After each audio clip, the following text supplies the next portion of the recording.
আল্লাহ রাব্বুল আলামিন সূরাতুশ শুআরা ৮৮ নম্বর আয়াতে বলেন ইয়াউমা লা ইয়ানফাউ মালুন ওয়ালা বানুন। জয় বলুন আল্লাহু আকবার। আল্লাহ রাব্বুল আলামিন বলেন ইয়াউমা লা ইয়ানফাউ, সেদিন অর্থাৎ কিয়ামতের ময়দানে কাজে লাগবে না, উপকারে আসবে না। কি কাজে আসবে না? আল্লাহ পাক বলেন মালুন ওয়ালা বানুন। আল্লাহ রাব্বুল আলামিন বলছেন বান্দারে, কিয়ামতের ময়দানে দুনিয়ার সম্পদ আর তোমার সন্তান সন্ততি কোনো কাজে লাগবে না। কাজে লাগবে কোনো কাজে লাগবে না। কিন্তু একটু সূক্ষ্মভাবে চিন্তা ভাবনা করে দেখেন তো, দুনিয়ার ভিতরে আমাদের চেষ্টা প্রচেষ্টা যেটা আছে, যদি একটু আমরা হিসাব করতে যাই তাহলে দেখতে পাবো আমাদের সবার চেষ্টা প্রচেষ্টা সম্পদ আর সন্তানের জন্যই বেশি। ঠিক না? কেমন করে সম্পদ বাড়ানো যায়? যদি কারো একতলা বিল্ডিং এর বাড়ি থাকে, সে চিন্তা করে কেমন করে ৫ তলা বানানো যায়। যদি আবার কারো সাধারণ ৫ তলা বিল্ডিং থাকে, সে চিন্তা করে কেমন করে ফ্ল্যাট বাড়ি বানানো যায়। যদি কারো ব্যাংকে জমা থাকে ১০ লক্ষ টাকা, চিন্তা করে আগামী ২ বছর শেষ হতে না হতে এই ১০ লক্ষ টাকাকে কেমন করে ২০ লক্ষ টাকা বানানো যায়। ঠিক না? আবার যদি সন্তানের দিকে লক্ষ্য করেন, এই সন্তানকে সন্তুষ্ট করতে গিয়া দুনিয়ার যত রকম কষ্ট আছে, পিতা মাতা কষ্ট করতে রাজি, যেমন করে হোক সন্তানকে সন্তুষ্ট করা লাগবে। যদি আল্লাহর নাফরমানি করেও সন্তানকে রাজি খুশি করা লাগে, এর জন্য অনেক বাবা মা তৈরি হয়ে যায়। ঠিক না বলে? কিন্তু আল্লাহ রাব্বুল আলামিন সতর্ক করলেন বান্দাকে, দুনিয়ার ভিতরে যে সম্পদের জন্য আর যে সন্তান সন্ততির জন্য এত চেষ্টা, এত মেহনত, এত পরিশ্রম, বান্দারে ভালো করে শুনে রাখো, কাল কিয়ামতের ময়দানে তোমার সম্পদ আর তোমার সন্তান কিন্তু কোনো কাজে লাগবে না। কার কথা জোরে বলেন? আর জোরে বলেন কার কথা? তাহলে এখন প্রশ্ন জাগে, যেহেতু সম্পদ কোনো কাজে লাগবে না, সন্তান কোনো কাজে লাগবে না, তাহলে আল্লাহ রাব্বুল আলামিন আমাদেরকে সন্তান দিলেন কেন? আর সম্পদই বা দিলেন কেন? সম্পদের প্রতি লোভ লালসা কেন দিলেন? এই সম্পদ যদি কাজেই না লাগে তাহলে দিলেন কেন? প্রশ্ন থাকে কি থাকে না? প্রশ্নের উত্তর আল্লাহ রাব্বুল আলামিন সূরাতুত তাগাবুনের ১৫ নম্বর আয়াতে বলছেন ইন্নামা আমওয়ালুকুম ওয়া আওলাদুকুম ফিতনাহ ওয়াল্লাহু ইনদাহু আজরুন আযীম। জোরে বলুন আল্লাহু আকবার। আল্লাহ রাব্বুল আলামিন বলেন ইন্নামা আমওয়ালুকুম ওয়া আওলাদুকুম ফিতনাহ। আল্লাহ রাব্বুল আলামিন বললেন বান্দারে, সম্পদ আর সন্তান নিশ্চয়ই তোমাদের জন্য পরীক্ষা স্বরূপ। তার মানে হলো আল্লাহ রাব্বুল আলামিন আমাদেরকে সম্পদ দিয়েছেন, সন্তান দিয়েছেন পরীক্ষা করার জন্য। কি করার জন্য? পরীক্ষা করার জন্য। আল্লাহ রাব্বুল আলামিন দেখতে চান আমার বান্দাটা পরীক্ষায় পাস করে না ফেল করে, তাকে সম্পদ দিয়ে দেখতে চাই আমার বান্দাটা সম্পদকে বেশি ভালোবাসে নাকি আমি আল্লাহ তাআলাকে বেশি ভালোবাসে। আল্লাহ রাব্বুল আলামিন দেখতে চান আমার বান্দা তার সন্তানকে বেশি ভালোবাসে নাকি আমি রব আল্লাহ তাআলাকে বেশি ভালোবাসে। ঠিক না? এই জন্য গিয়েছিল আল্লাহ পাক সন্তান আর সম্পদ। যেমন ভাবে দেখেন, কারুন নামে একজন লোক ছিল, নাম শুনছেন আপনারা? কারুন। এই কারুনকে আল্লাহ রাব্বুল আলামিন কি পরিমাণ যে সম্পদ দিয়েছিলেন, সম্পদ দেওয়ার পরে সে নাফরমানি করেছে কার সাথে? যদি আওয়াজ করে বলি কার সাথে? আল্লাহর সাথে। আল্লাহ রাব্বুল আলামিন বান্দাদেরকে বোঝানোর জন্য এই কারুনের ঘটনা আল্লাহ রাব্বুল আলামিন সূরাতুল কাসাসের ভিতরে নিয়ে এসেছেন। আল্লাহ রাব্বুল আলামিন সূরাতুল কাসাসের ৭৬ নম্বর আয়াতে বলছেন, ইন্না কারুন কানা মিন কওমি মূসা ফাবাগা আলাইহিম। আল্লাহ রাব্বুল আলামিন বলছেন, ইন্না কারুন কানা মিন কওমি মূসা ফাবাগা আলাইহিম। আল্লাহ পাক বলছেন, নিশ্চয় কারুন ছিল মূসা আলাইহিস সালাতু ওয়াস সালামের কওমের লোক। কোন কোন বর্ণনায় পাওয়া যায় এই কারুন শুধু কেবলমাত্র মূসা আলাইহিস সালাতু ওয়াস সালামের কওমের লোক নয়, বরং এই কারুন ছিল মূসা আলাইহিস সালাতু ওয়াস সালামের আপন চাচাতো ভাই। আল্লাহ রাব্বুল আলামিন তার কথা বলছেন, ফাবাগা আলাইহিম, সে তার সম্প্রদায়ের উপরে অধ্যত্ব প্রকাশ করল, অহংকার করল, অত্যাচার করতে শুরু করে দিল। সে আসলে অত্যাচার কেন করলো, অহংকারী বা কেন করলো? এর কারণ হলো মূসা আলাইহিস সালাতু ওয়াস সালাম নবুয়ত পাওয়ার পূর্বে এই ফিরআউন কারুনকে বনী ইসরাইলের লিডার বানিয়ে দিয়েছিল। বলেছিল, এ কারুন, তোমাকে এই বনী ইসরাইলের তোমাকে লিডার বানিয়ে দেওয়া হলো। যখন হযরত মূসা আলাইহিস সালাতু ওয়াস সালাম নবুয়ত পেলেন, নবুয়ত পাওয়ার পরে হযরত মূসা আলাইহিস সালাতু ওয়াস সালামের জিহ্বায় একটু সমস্যা ছিল। তিনি কথা বললে কখনো কখনো মানুষ বুঝতে পারত না, যার কারণে আল্লাহ রাব্বুল আলামিন হযরত মূসা আলাইহিস সালাতু ওয়াস সালামের সহযোগী হিসেবে তার ভাই হারুন আলাইহিস সালাতু ওয়াস সালামকে নবুয়ত দান করেন। সুবহানাল্লাহ।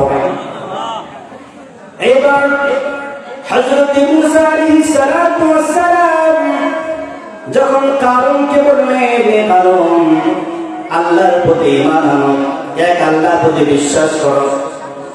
কারুন ডাক দিয়ে বলে, ও ভাই মূসা, ঈমান আনতে পারি, তবে একটা শর্ত।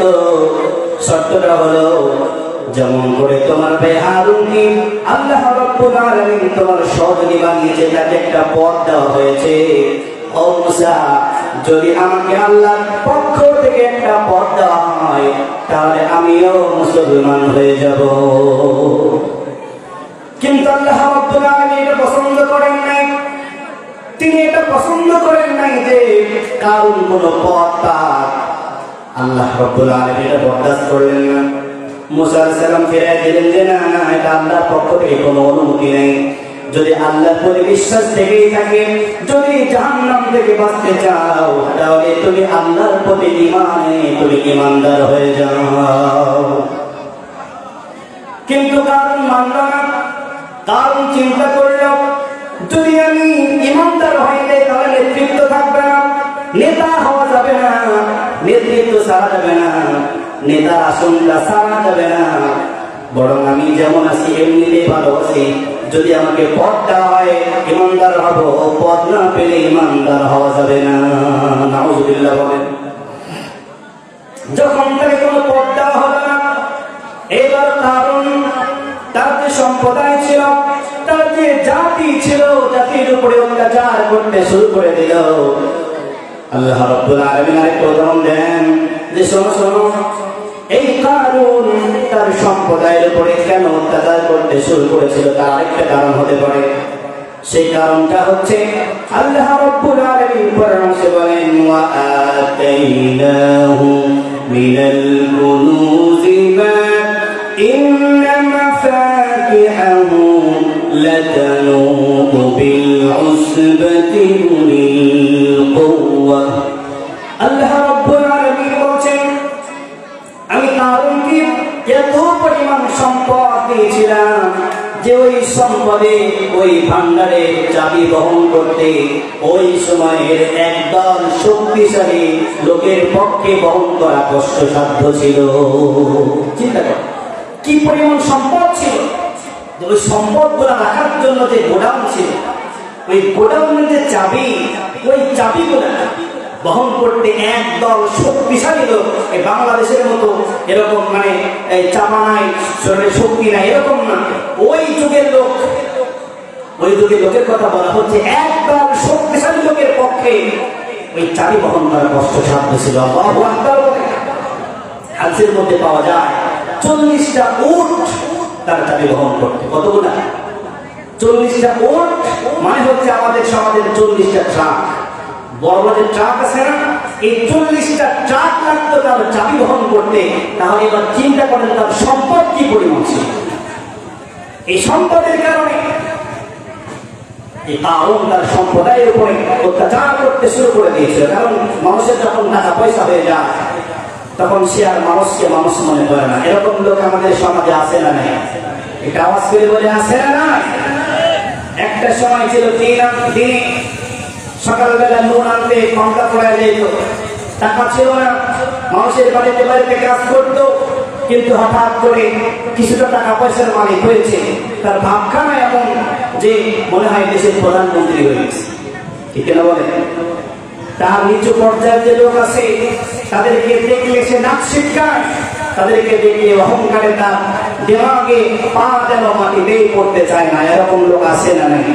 তো ওই শ্রেণীর লোক ছিল কারণকে আল্লাহ পাক যখন সম্পদ দিলেন, সে তার কওমের লোকদের উপরে এরকম অত্যাচার করতে শুরু করল।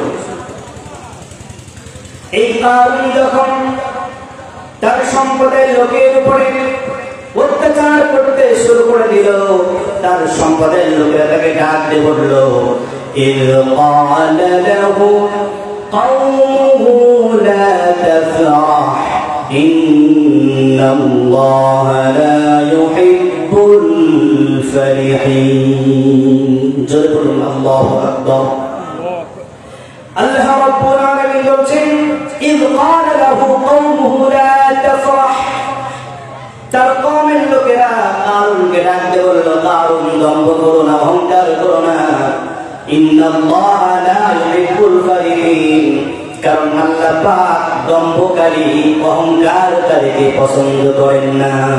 ঠিক না? তার কওমের লোকেরা থেকে অহংকার করতে নিষেধ করলো, কিন্তু তারপরেও সে দম্ভ করে চলতে লাগলো। চলতে চলতে একটা পর্যায়ে আল্লাহ রাব্বুল আলামিন যাকাতের বিধান দিয়ে দিলেন। যখন যাকাতের বিধান দিলেন, হযরত মুসা আলাইহিস সালাতু ওয়াস সালাম কারণের কাছে চলে গেলেন। কারণের কাছে যাওয়ার পরে বললেন, ওয়াবতাগি ফীমা আতাকাল্লাহু ad-দারাল আখিরাতা ওয়া লা তানসা নাসীবাকা মিনাদ দুনিয়া। হযরত মুসা আলাইহিস সালাম বললেন, এ কারণ আল্লাহ রাব্বুল আলামিন তোমাকে যে সম্পদ দিয়েছেন, সেই সম্পদের বিনিময়ে তুমি আখিরাতে একটা গৃহ তালাশ করো, একটা ঘর অনুসন্ধান করো। তার মানে তুমি জান্নাতটাকে খুঁজো, আর কি করো না, ওয়ালা তানসা নাসীবাকা মিনাদ দুনিয়া, আর তোমার দুনিয়ার ইচ্ছাটাও, দুনিয়ার অংশটাকেও তুমি ভুলে যেও না। তার মানে মুসা আলাইহিস সালাম বোঝাতে চাইলেন, ও কারণ আল্লাহ পাক তোমাকে যে সম্পদ দিয়েছেন, এই সম্পদটা আল্লাহর রাস্তায় খরচ করার মাধ্যমে আখিরাতে জান্নাত তালাশ করো। আর তোমাকে আমি এটা বলছি না যে আখিরাত তালাশ করতে গিয়ে দুনিয়াকে একেবারেই ছেড়ে দাও, দুনিয়াকে একেবারেই ভুলে যাও, দুনিয়ার অংশ একেবারে বাদ দিয়ে দাও, তা বলছি না। তিনি বোঝাতে চাইলেন, সম্পদ দিয়ে আখিরাতও কামাই করো, আর দুনিয়াতে যা দরকার সেটাও তুমি ভুলে যেও না।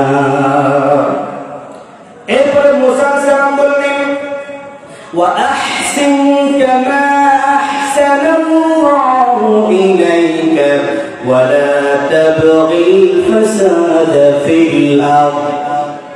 হযরত মুসা আলাইহিস সালাম বললেন, হে কারুন, আল্লাহ রাব্বুল আলামিন তোমাকে যেমন করে অনুগ্রহ করেছেন, তুমি অন্যদের উপরে অনুগ্রহ করো, আর দুনিয়ার ভিতরে বিপর্যয় সৃষ্টি করো না।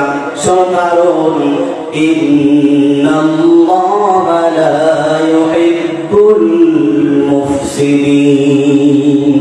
ও কারণ আল্লাহ রাব্বুল আলামিন কিন্তু বিপর্যয় সৃষ্টিকারীদেরকে ভালোবাসেন না। মুসা আলাইহিস সালাম সুন্দর করে বোঝালেন, তিনি যাকাতের কথা সুন্দর করে বোঝায় দিলেন। অর্থাৎ হাদিসের মধ্যে এসেছে 100টা স্বর্ণ মুদ্রার ভিতরে একটি করে স্বর্ণ মুদ্রা তাকে দিতে বলা হয়েছিল যাকাত হিসেবে। যখন তাকে বলা হলো আল্লাহ তোমাকে সম্পদ দিয়েছি, সম্পদ থেকে আল্লাহর রাস্তায় দান করো, মানুষের উপরে দয়া করো, আল্লাহ তোমাকে দিয়েছেন।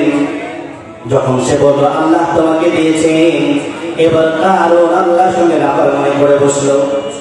কারণ ডাকতে বলল বসে সব قال إنما أوتيته على علم عندي। মুসা আলাইহিস সালামকে কারণ ডাকতে বলে, হে মুসা কি বলো, এই সম্পদ আল্লাহ আমাকে দিয়েছে মানে কি? قال إنما أوتيته على علم عندي। হে মুসা, এই সম্পদ আমি আমার জ্ঞান বলে, মেধা বলে, শক্তি বলে আমি অর্জন করেছি। এই সম্পদটা আল্লাহ আমাকে দেয় নাই, এই সম্পদটা আমি নিজে নিজে অর্জন করেছি। নাউযুবিল্লাহ। সম্পদের মালিক কে? আওয়াজ করে বলি, সম্পদের মালিক কে? আপনাদের খারাপ লাগতেছে না? খারাপ লাগতেছে আপনাদের? তাহলে সে বলছে যে সম্পদ তো আল্লাহ আমাকে দেয় না, এই সম্পদটা আমি নিজে অর্জন করছি। নাউযুবিল্লাহ। যখন কারণ বলল এই সম্পদটা আমি অর্জন করেছি, আল্লাহ রাব্বুল আলামিন কারণকে পূর্বের ইতিহাস মনে করিয়ে দিলেন। আল্লাহ রাব্বুল আলামিন কারণকে ডাকতে বললেন, মুসা আলাইহিস সালামের মাধ্যমে ডাকতে বলছেন আল্লাহ রাব্বুল আলামিন, আওয়ালাম ইয়া'লাম আন্না আল্লাহ ক্বাদ আহলাকা মিন ক্বাবলিহি মিনাল কুরুনি মান হুয়া أشد منه قوة وأكثر جمعا। الله أكبر। الله رب العالمين বলছেন মুসারে, কারণ কি জানে না আমি তার পূর্বে বহু সম্প্রদায় ধ্বংস করে দিয়েছি, বরং যে সম্প্রদায়দেরকে ধ্বংস করে দিয়েছি ও কারণ ও মুসা থেকে জানে না যে এই তার আগের যে সম্প্রদায়ের লোকেরা ছিল, এই সম্প্রদায়ের লোকেরা তার চাইতেও অধিক শক্তিশালী ছিল, এমনকি তার জনসংখ্যাও বেশি ছিল। অবস্থা দেখি কারণ জানে না তার আগের যে সম্প্রদায়ের লোকেরা ছিল তাদেরকে আমি একদম পিছিয়ে দিয়েছি মাটির সাথে। তুমি মনে করো না তার কারণের চাইতে কোন শক্তিশালী ছিল? না, তার কারণের চাইতে অনেক শক্তিশালী ছিল। শুধু তাই আমার জনবলের সংখ্যাও তারা বেশি ছিল, তারপরেও তাদেরকে ধ্বংস করে দিতে পারি। আমি কি কারণকে ধ্বংস করতে পারি না? আল্লাহ পাক পারেন কি পারেন না? যদি আওয়াজ করে বলে পারেন কি পারেন না? আল্লাহ পাক অবশ্যই। হযরত মুসা আলাইহিস সালাতু ওয়াস সালাম যখন তাকে যাকাতের কথা বললেন, এই যাকাত হিসাব করে দেখতে পেল প্রত্যেক 100 স্বর্ণ মুদ্রার ভেতর থেকে একটি একটি করে স্বর্ণ মুদ্রা দিয়ে দেওয়া লাগবে। সে চিন্তা করলো বহু টাকা পয়সা চলে যাবে। এইবার সে একটা ফোন দিয়ে রাখলো যে কেমন করে মুসাকে বেইজ্জতি করা যায়। নাউযুবিল্লাহ। বলে অনেক টাকা পয়সার মালিক ছিল, যার কারণে একটি দুশ্চরিত্রের মহিলাকে খুঁজে বের করলো। দুশ্চরিত্রের মহিলাকে খুঁজে বের করার পরে বলছে, তোমার কি লাগবে বলো?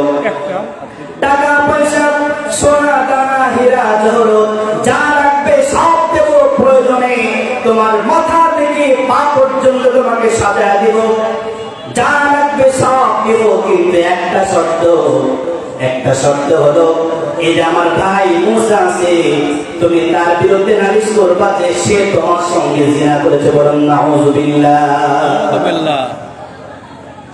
মহিলাকে সাজায় দেওয়া হলো। কথা বলে অনেকদিন মুসা আলাইহিস সালাম তার উম্মতদেরকে সামনে নিয়ে তিনি কিতাব পড়ে পড়ে শোনাচ্ছিলেন। এমন মুহূর্তে কারণ সেখানে উপস্থিত হয়ে গেল।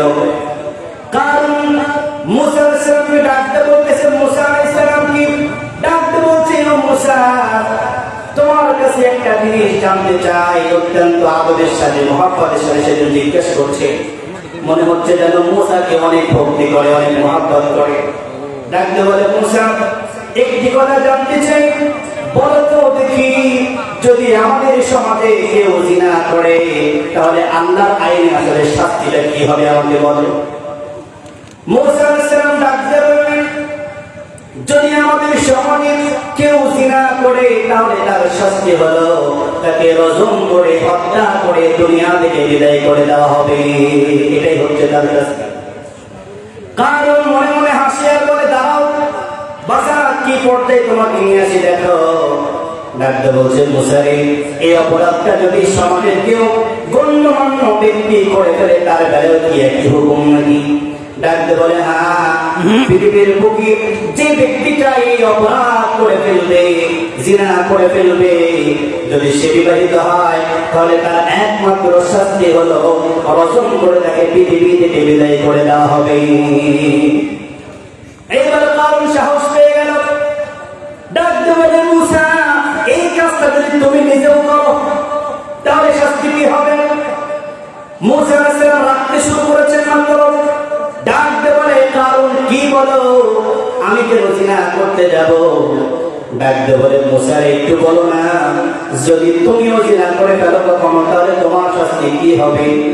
মুসা আলাইহিস সালাম ডাকতে বলছে, কারণ যদি আমি নিজেও কখনো আল্লাহ না করুন জিনা করে ফেলি তাহলে আমার বেলায় একই রকম শাস্তি, রজম করে তোমাকে হত্যা, রজম করে আমাকে হত্যা করে দেওয়া হবে।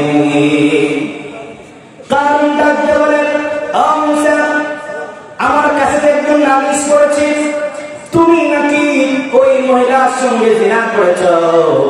ও মুসা, ওই মহিলাটি এই দরবারে উপস্থিত আছে, যদি তুমি বলো তাহলে তাকে সামনে নিয়ে আসতে পারি। বলে ডাক দাও। মহিলা উপস্থিত হয়ে গেল।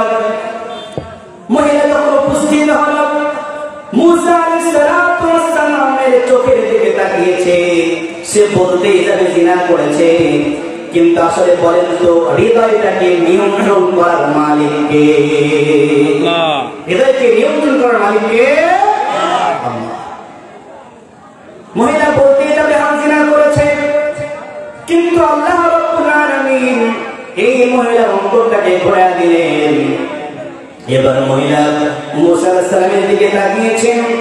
এমনিতেই তো মুসা আলাইহিস সালাম অত্যন্ত রাগী মানুষ। যখনই মুসা আলাইহিস সালামের চোখের দিকে তাকিয়েছে, একে তো ভয় পেয়েছে, অন্যদিকে আল্লাহ পাক তার অন্তরটাকে নিয়ন্ত্রণ করছেন। এবার মহিলা ডাকতে বলে, মুসা, আমার কোনো দোষ নাই, আসলে আপনি জিনা করেন নাই, মিথ্যা কথা বলার জন্য আপনার ভাই কারুন আমাকে সাজায় নিয়ে এসেছে। বলেন নাউযুবিল্লাহ।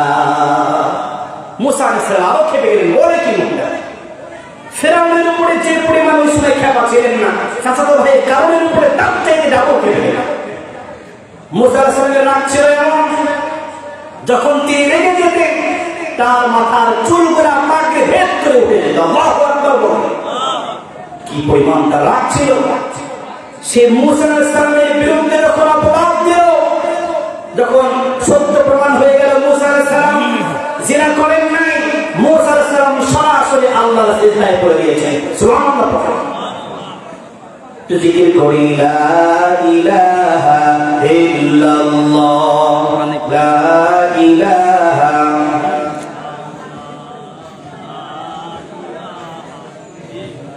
এই লাইনটা দিতে একটু হ্যালো হ্যালো, আমি দেখতে পাচ্ছি বাজারে বা রাস্তার উপর বিচ্ছিন্ন ভাবে অনেক লোকজন কিন্তু বসে আছেন।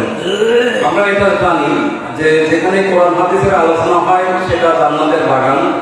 আমরা সেই বাগানে অনেক চমৎকার চমৎকার আলোচনা হচ্ছে এবং বিশিষ্ট যে বক্তা মহোদয়গণ এসেছেন তাদের সামনে যদি অডিয়েন্স না থাকে এটা তাদেরকে এক ধরনের আমি মনে করি অপমান করা হয়। আমরা সবাই এই সেই বেহেশতের বাগানে এসে আমরা বসে পড়ি, এটা আমি একান্ত অনুরোধ জানাচ্ছি। ধন্যবাদ। জোরে লা ইলাহা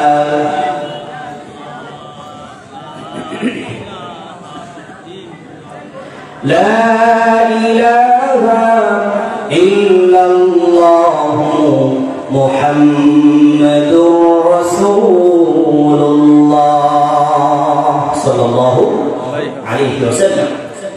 হযরত মুসা আলাইহিস সালাম সিজদায় পড়ে গেলেন। আলহামদুলিল্লাহ, আল্লাহু আকবার, আল্লাহ তুমি সম্মান বাঁচানোর মালিক। আজকে যদি মহিলা মিথ্যা কথাও যদি আজকে এই ভরা মজলিসে বলে ফেলতো, আমার সম্মানটা কোথায় গেল?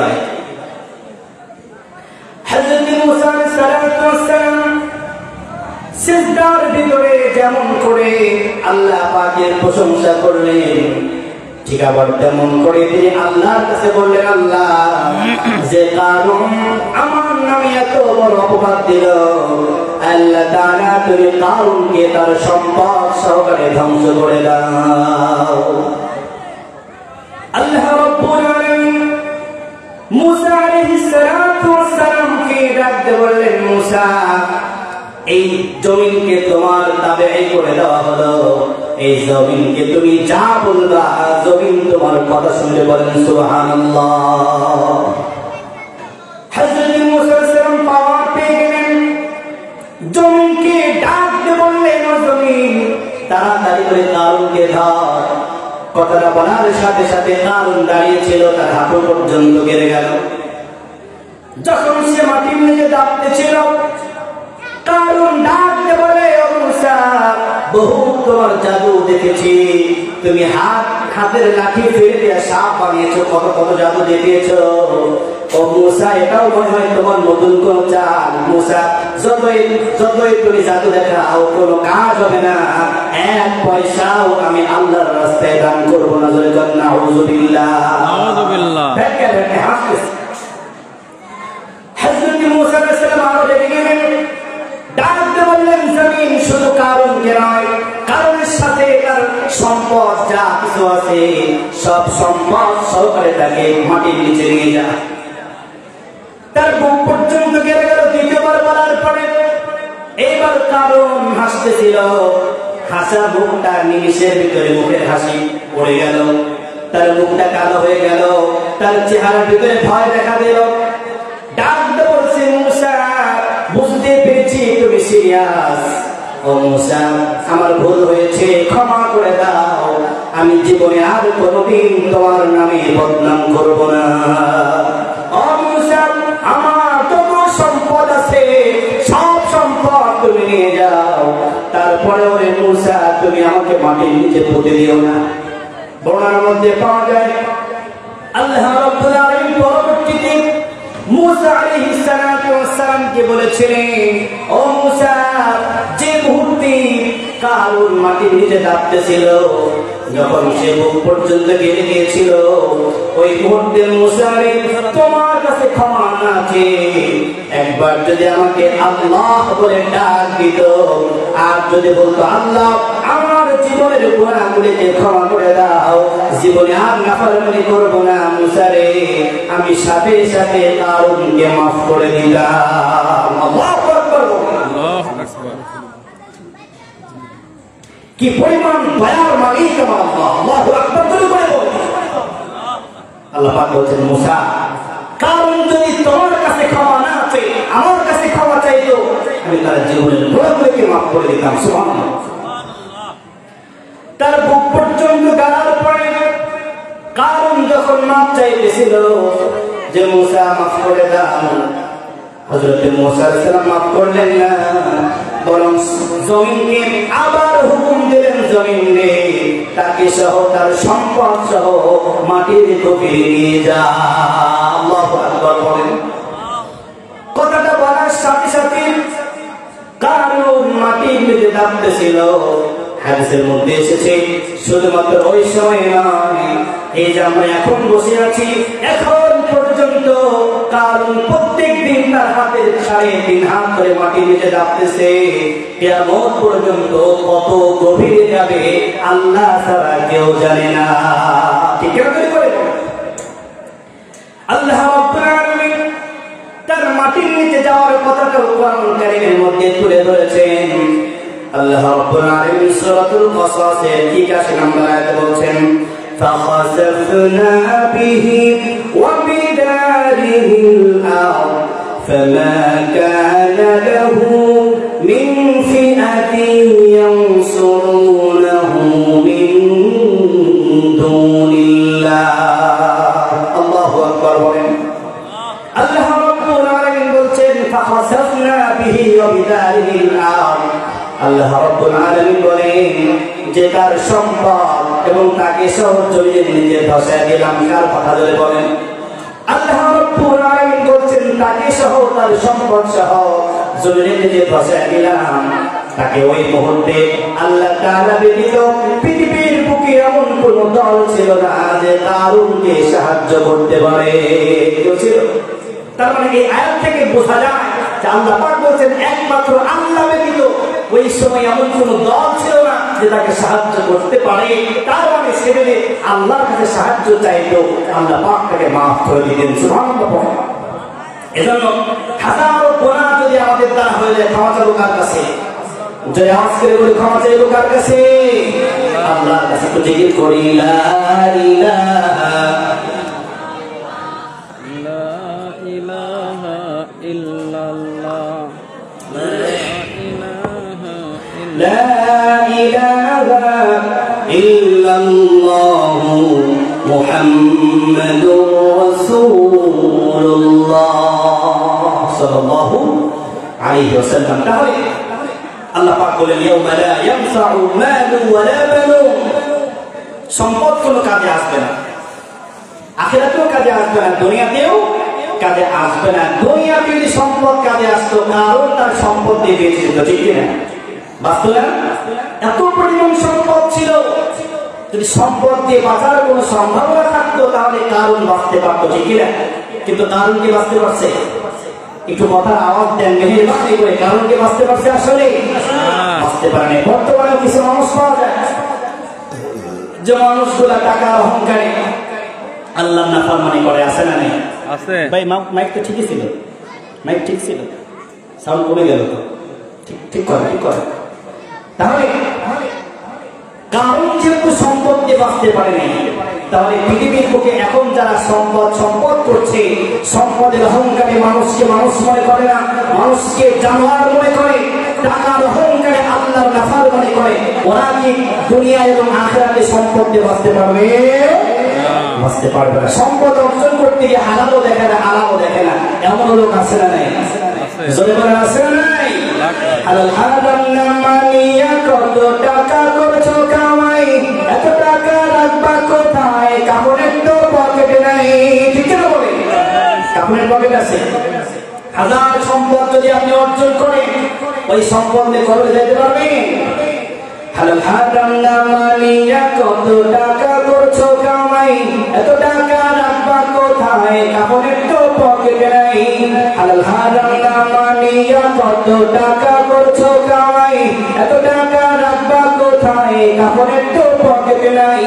টাকা পয়সা লইয়া কি কেউ কবরে গেছে? কি জবাব দিবি রে তুই আল্লাহর কাছে? হায় কি জবাব দিবি রে তুই আল্লাহর কাছে?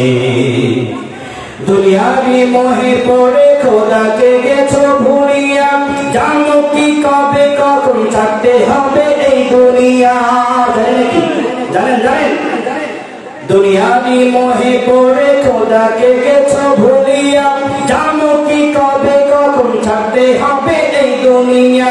তোর পিছে মহা বিপদের সংকেত আছে, কি জবাব দিবি রে তুই আল্লাহর কাছে?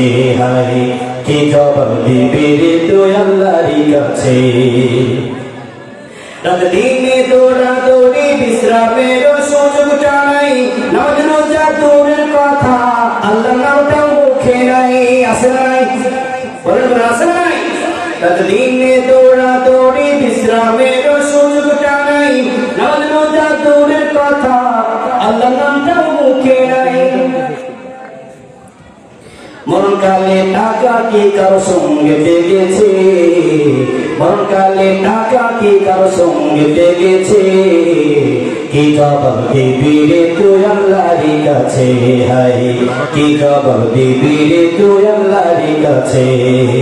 ওরে মানুষ হয়েছো বেহুশ দুনিয়ার পিছে, ওরে মানুষ হয়েছো বেহুশ দুনিয়ার পিছে, কি জবাব দিবি রে তুই আল্লাহর কাছে? হায় কি জবাব দিবি রে তুই আল্লাহর কাছে? ঠিক না বলে? টাকা পয়সা যা কিছু আছে সব পৃথিবীর বুকে রেখে দেওয়া লাগবে, ঠিক না বলে? এজন্য ইনকাম করতে গেলে বুঝে শুনে ইনকাম করা লাগবে। দেশের সম্পদ লুণ্ঠন করে খাওয়া যাবে না, মানুষের সম্পদ লুণ্ঠন করে খাওয়া যাবে না। ওই জমিতে চাষ করতে গিয়ে অন্যের আয় ফেলে নিজের মধ্যে আনা যাবে। ব্যবসা করতে গিয়ে ওজনে কম দেওয়া যাবে না, খাদ্যে ভেজাল দেওয়া যাবে না। ঠিক কিনা যদি করে বলে এইভাবে করে হারাম টাকা পয়সা যদি ইনকাম করেন, আপনি মনে করতেছেন যত বেশি টাকা হবে তত বেশি আরামে থাকা যাবে, আমার সন্তানগুলো ভালো থাকবে। কিন্তু আল্লাহর কসম বিশ্বাস করে যদি পৃথিবীর বুকে টাকার মুখে পড়ে ওই রবকে ভুলে যান, কাল কিয়ামতের ময়দানে এই সম্পদ আপনাকে জাহান্নামে নিয়ে কথা বলুন, ঠিক কিনা? এজন্য সম্পদ অর্জন করবেন, ঠিক আছে, যতটুকু প্রয়োজন ততটুকু, ঠিক কিনা বলে? যতটুকু প্রয়োজন ততটুকু। আজকে মানুষ দেখা যায় সম্পদ অর্জন করতে গিয়ে হালাল বাঁচে না, হারাম বাঁচে না, রাত নাই দিন নাই, সব সময় টাকার পিছনে পড়ে আছে। টাকার পিছনে পরিশ্রম করতে খুব ভালো লাগে, কিন্তু ফজরের নামাজের সময় মুয়াজ্জিন যখন বলে হাইয়া আলাস সালাহ, হাইয়া আলাল ফালাহ, এসো কল্যাণের দিকে, এসো নামাজের দিকে, তখন বলে হুজুর ওই শেষ রাত থেকে এত আরামের বিছানা ছেড়ে উঠা যায়, আছে না নাই? এই যে মাছের ব্যবসা যারা করে কখন ওঠে? একদম তাহাজ্জুদের সময় ওঠে। ওরা যদি ইচ্ছা করে প্রত্যেকদিন তাহাজ্জুদ পড়বো, এটাও সম্ভব, ঠিক কিনা বলে? কিন্তু কাজ করতে রাজি অনেকে যারা চা স্টল চালায়, এরা দেখবেন ফজরের আযান হয় একদিকে মসজিদে মুসল্লিগুলো নামাজ পড়তে যায়, ওরা বাড়ি থেকে ওরে চা স্টলে যায়, ঠিক কিনা বলে? কিন্তু চাটা বিক্রি করবে কাদের কাছে? এই মুসল্লির কাছে কিনবে। এই মুসল্লিরা নামাজ পড়ে চা খাইতে যায়, আর হারামি এই হারামখোর নামাজ বাদ দিয়ে রোজা বাদ দিয়ে আল্লাহর নাফরমানি করে ব্যবসার মধ্যে ডুবে থাকে, কিন্তু আল্লাহকে একটা সিজদা করার সময় না হয় না, কথা বলুন, ঠিক কিনা? ঠিক। কিন্তু একটা কথা বিশ্বাস করে, কবরে যখন যাবে সারা জীবনে যদি আপনি নামাজ ঠিক মতো পড়েন, বিশ্বাস করেন একটা সিজদার জন্য আফসোস করবে না হারে। আর একটা সিজদা যদি বেশি দিতে পারতাম তাহলে আমার কবরে আরো শান্তি হতো, ঠিক কিনা বলে? আর যারা নামাজ একেবারেই পড়ে নেই, মোটেই যারা নামাজ পড়ে নেই, তাদের অবস্থা যে কতটা ভয়ঙ্কর হতে পারে এটা কেবলমাত্র একজন জানেন। চিৎকার করে বলেন, তিনি কে? আল্লাহ। এজন্য সম্পদ নিয়ে অহংকার করা যাবে না। অহংকার করা যাবে কারণ এটা কাজে লাগবে না। ইয়াউমা লা ইয়ানফাউ মালু ওয়ালা বানুন, আল্লাহ পাক বলেন সম্পদ কাজে লাগবে না, সন্তান কাজে লাগবে না, একটা জিনিস কাজে লাগবে, সেটা হলো ইল্লা মান আতাল্লাহা বিকলবিন সালিম। আল্লাহু আকবার। আল্লাহ পাক বলেন কেবলমাত্র কলবে সালিম কাজে লাগবে। কলবে সালিম কি? 1 মিনিটে বলে শেষ করে দিচ্ছি। কলবে সালিম হলো যে অন্তরে অহংকার নাই, রিয়া নাই, শিরক নাই, বিদআত নাই, আল্লাহর নাফরমানি নাই, আল্লাহ যা বলে যখন বলে যেভাবে বলে সাথে সাথে আল্লাহর বান্দা মেনে নেয়, এটা হচ্ছে কলবে সালিম, ঠিক কিনা বলে? এর সবথেকে বড় উদাহরণ হচ্ছে আল্লাহর নবী হযরত ইব্রাহিম আলাইহিস সালাম, ঠিক কিনা? আল্লাহ পাক বলেন ওয়া ইন্না মিন শিআতিহি লা ইব্রাহিম ইয জাআ রাব্বাহু বিকলবিন সালিম। আল্লাহ পাক বলেন ইব্রাহিম আলাইহিস সালাম ছিলেন হযরত নূহ আলাইহিস সালাম এর অনুসারী, তিনি তার রবের কাছে কলবে সালিম নিয়ে উপস্থিত হয়েছেন। সুবহানাল্লাহ। দেখেন আল্লাহ পাক যখন বলছে যাও বিবিকে রেখে আসো, মক্কার উপত্যকায় যেখানে মানুষ নাই, জন নাই, যাও সন্তানকে রেখে আসো। ওই উপত্যকায় যেখানে মানুষজন কিচ্ছু নাই, কলিজার টুকরা সন্তান 86 বছর বয়স, ওই বয়সে সন্তান পাওয়ার পরেও তিনি কোথায় রেখে আসলেন? মক্কার উপত্যকায়। কে বলেছেন? আল্লাহ বলেছেন, কোন প্রশ্ন করেন নাই। আল্লাহ পাক বলেছেন সন্তানকে জবাই করার প্রস্তুত হয়ে গেছেন, কোন প্রশ্ন করেন নাই। আল্লাহ পাক যখন তাকে নবুয়তি দেওয়ার পরে বললেন দাওয়াত দাও ফিরআউনের কাছে, নমরুদের কাছে। নমরুদের কাছে যখন দাওয়াত নিয়ে গেলেন, নমরুদকে দাওয়াত তো গ্রহণ করবোই না, বরং তোকে আগুনের মধ্যে জ্বালায় মারবো, ঠিক কিনা বলেন? আগুনের মধ্যে যখন ফেলতে রাখছিল, হযরত জিবরিল আমিন উপস্থিত হয়ে গেলেন, ডাকতে বলছে ও ইব্রাহিম একবার শুধু বলো, আমার পাখার ঝাপটা দিয়া আগুনটাকে নিমিষের মধ্যে আমি নিভায়ে দেই, একবার শুধু হুকুম দাও। ইব্রাহিম আলাইহিস সালাম ডাকতে বলে আল্লাহ কি আমারে দেখে না? বলে হ্যাঁ অবশ্যই দেখে। তিনি বলছেন আল্লাহ যদি আমারে দেখে দুনিয়ার কারো সহযোগিতা লাগবে না। আল্লাহ যদি আমারে পুরাতে চায় আমাকে পুরাবে, আল্লাহ যদি বাঁচাতে চায় আমাকে বাঁচাবে। আল্লাহু আকবার যদি করে বলে, এই যে আল্লাহ পাক যা বললেন তিনি রাজি হয়ে গেলেন, এটার নাম হচ্ছে কলবে সালিম। এটার নাম কি? জোরে বলে, এটার নাম কি? কলবে সালিম। আল্লাহ পাক সেটাই বলছেন ইল্লা মান আতাল্লাহা শুধুমাত্র কলবে সালিমই কাজে আসবে। আল্লাহ সুবহানাহু ওয়া তাআলা আমাদের সকলকে কলবে সালিম এর অধিকারী হওয়ার তৌফিক দান করেন। সকলে বলে আল্লাহুম্মা আমিন। আল্লাহ সুবহানাহু ওয়া তাআলা আমাদের কি যদি সম্পদ দান করে থাকেন, এই সম্পদগুলো কাজে আসবে না। সম্পদ কাজে আসবে বলেছি, একটা জিনিস কাজে আসবে, সেই জিনিসটা কি জোরে বলেন তো? কলবে সালিম। এখন কলবে সালিম যদি আপনি বানাতে চান, একদম সংক্ষেপে বলে দিচ্ছি, আপনাকে 7টা বৈশিষ্ট্য আপনার অন্তরে আনা লাগবে। কয়টা বৈশিষ্ট্য? 7টা বৈশিষ্ট্য। 1 নম্বর হলো, যদি আপনি কলবে সালিম বানাতে চান, কলবে সালিম বানাতে হলে 1 নম্বর যেটা করা লাগবে সেটা হলো আপনার অন্তরকে শিরক মুক্ত করা লাগবে। ঠিক কিনা বলেন? ঠিক। একমাত্র ইবাদত করতে হবে আল্লাহ তাআলার। অন্তরের ভিতরে আল্লাহ যা পারেন, পীর বাবাও তাই পারেন, এই বিশ্বাস রাখা যাবে। সন্তান চাওয়ার জন্য যদি আপনার প্রয়োজন হয় সন্তান, তাহলে আপনি কোনো পীর বাবার কাছে যাইতে পারবেন না, শিরক করতে পারবেন না। যদি সন্তান দরকার হয়, চাওয়া লাগবে একজনের কাছে। চিন্তা করে বলুন তিনি কে? 2 নম্বরে আসেন, অন্তরের ভিতরে হিংসা বিদ্বেষ রাখা যাবে না। দুনিয়ার কোন অহংকার রাখা যাবে না। আল্লাহ রাব্বুল আলামিন দুনিয়ার সব সম্পদ যদি আপনাকে দিয়ে দেন, তারপরে অহংকার করা যাবে না। অহংকার মুক্ত রাখা লাগবে অন্তরকে। অন্তরের ভিতরে কোন হিংসা বিদ্বেষ রাখা যাবে না। আপনার চাইতে একজন অনেক উঁচা যদি চলে যায়, আপনার চাইতে অনেক টাকা পয়সার মালিক যদি হয়ে যায়, তারপরে কোনো অহংকার আপনার করা যাবে না। কারোর প্রতি আপনার হিংসা বিদ্বেষ রাখা যাবে না। 3 নম্বর, আপনার অন্তরে আল্লাহর ভয় রাখা লাগবে, আল্লাহর ভালোবাসা পূর্ণ রাখা লাগবে। অর্থাৎ আপনার বুকের ভিতরে একজনের ভালোবাসা থাকবে। চিৎকার করে বলেন তিনি কে?